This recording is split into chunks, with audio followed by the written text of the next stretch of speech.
Assalamualaikum warahmatullahi wabarakatuh. Waalaikumsalam warahmatullahi wabarakatuh. Saya Debiusnia, perawat yang bertugas pada pukul 2 siang sampai pukul 7 malam. Apakah benar ini dengan Ibu Rini? Ya, benar. Bagaimana pasca melahirkan? Alhamdulillah sehat. Oh ya Bu, anak yang keberapa? Yang pertama, Oh ya Bu, pasti Ibu belum tahu cara perawatan bayi baru lahir. Apakah Ibu bersedia untuk mengikuti penyuluhan saya perawatan bayi baru lahir? ya saya bersedia. Ayo Bu, langsung aja tujuan umum penyuluhan ini. Setelah melakukan penyuluhan ini, Ibu mampu mengetahui dan memahami tentang perawatan bayi baru lahir. Tujuan khususnya, setelah diberikan penyuluhan, Ibu mampu memahami bayi baru lahir normal. Yang kedua, tujuan perawatan bayi baru lahir. Yang ketiga, cara perawatan bayi baru lahir. Oh ya Bu, langsung aja. Yang pertama, pengertian bayi baru lahir normal. Bayi baru lahir normal adalah bayi yang lahir dalam kehamilan 37 minggu sampai 42 minggu dan berat badan bayi 2.500 gram sampai dengan 4.000 gram. Yang kedua ada tujuan perawatan bayi baru lahir. Tujuan utama perawatan bayi baru lahir yaitu diharapkan agar ibu mampu merawat bayi baru lahir normal. Lalu ada tujuan khusus. Yang pertama, mencapai dan mempertahankan jalan napas dan mendukung pernapasan si bayi. Yang kedua, mempertahankan kehangatan dan mencegah hipotermia. Yang ketiga, memastikan keamanan dan mencegah cedera atau infeksi. Dan yang terakhir, mengidentifikasi masalah-masalah aktual atau potensial yang memerlukan perhatian segera. Lalu yang ketiga, hal-hal yang harus dilakukan dalam perawatan bayi baru lahir. Yang pertama, perawatan tali pusat. Setelah memandikan bayi, tutuplah tali pusat dengan kapas kering atau kasa. Biasanya 5-7 hari tali pusat ini akan lepas sendiri, bahkan tanpa ibu ketahui di mana dan kapan sisa jaringan tali pusat ini terlepas. Tali pusat ini sebaiknya dijaga tetap kering setiap hari untuk menghindari terjadinya infeksi pada tali pusat.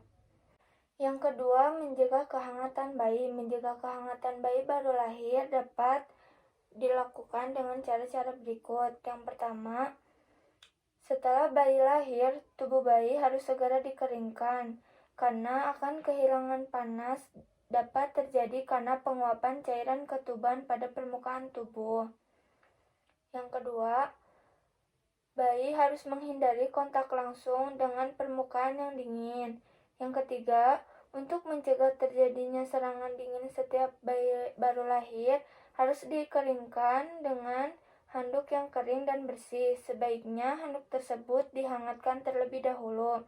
Mengeringkan tubuh bayi harus dilakukan dengan cepat. Handuk yang basah harus diganti dengan handuk yang kering dan hangat.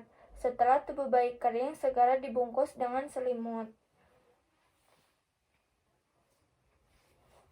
Yang ketiga, pemenuhan nutrisi. Bayi normal sudah dapat disusui segera setelah lahir. Lamanya disusui hanya untuk 1-2 menit pada setiap payudara ibu dengan mengisapnya.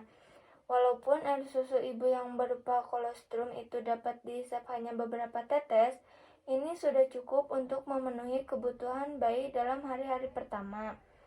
Kolostrum banyak mengandung antibodi, ketahanan tubuh. Kadang-kadang bayi keberatan menyusui bayinya dengan alasan ASI belum keluar.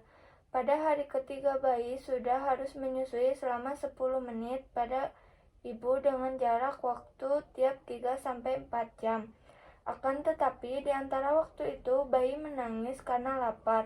Bayi sudah boleh disusui pada satu mata secara bergantian sehingga kebutuhan dapat terpenuhi. Yang keempat, cara-cara memandikan bayi. Yang pertama, cuci tangan sebelum memandikan bayi. Yang kedua, baringkan bayi di atas meja yang telah dialasi kain.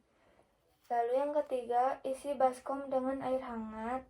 Yang keempat, lepaskan seluruh pakaian bayi. Yang kelima, cuci muka bayi lalu basuh seluruh badan bayi dengan waslap. Yang keenam, pakaikan sabun ke seluruh tubuh bayi kecuali muka. Yang ketujuh, masukkan bayi ke dalam baskom yang berisi air hangat dengan cara tangan kiri memegang belakang leher bayi sambil menutup kedua lubang telinga dengan jari tengah dan ibu jari. Tangan kanan memegang kedua kaki bayi di mana jari telunjuk berada di antara kedua kaki bayi. Yang kedelapan, lepaskan tangan kanan dari kaki bayi lalu basuh seluruh tubuh bayi dengan tangan kanan sehingga bersih. Yang kesembilan, angkat kaki bayi ke atas meja yang telah dialasi handuk bayi lalu keringkan. Yang kesepuluh, olesi badan bayi dengan minyak telon. Yang kesebelas, kenakan pakaian bayi dengan ikatan popok di bawah tali pusat bayi lalu dibedong. Yang kelima, pencegahan infeksi. Bayi baru lahir rentan terhadap infeksi yang disebabkan oleh paparan kontaminasi mikroorganisme selama proses persalinan berlangsung maupun beberapa saat setelah lahir. Infeksi dapat menjadi masalah besar. Oleh karena itu, petugas kesehatan maupun ibu harus mencuci tangan sebelum menyentuh bayi. Bagian tubuh bayi baru lahir yang sensitif seperti mata, mulut, kulit, terutama tali pusat. Mata bayi harus selalu diperiksa untuk melihat tanda-tanda infeksi. Mata harus selalu dibersihkan dengan air bersih. Muka selalu dibersihkan dengan air steril, terutama sesudah minum susu. Mulut diperiksa untuk melihat kemungkinan infeksi dengan Candida. Sekian penyuluhan dari saya. Apakah ada yang ditanyakan, Bu? Tidak ada, Sus. Baik, semoga Ibu paham ya.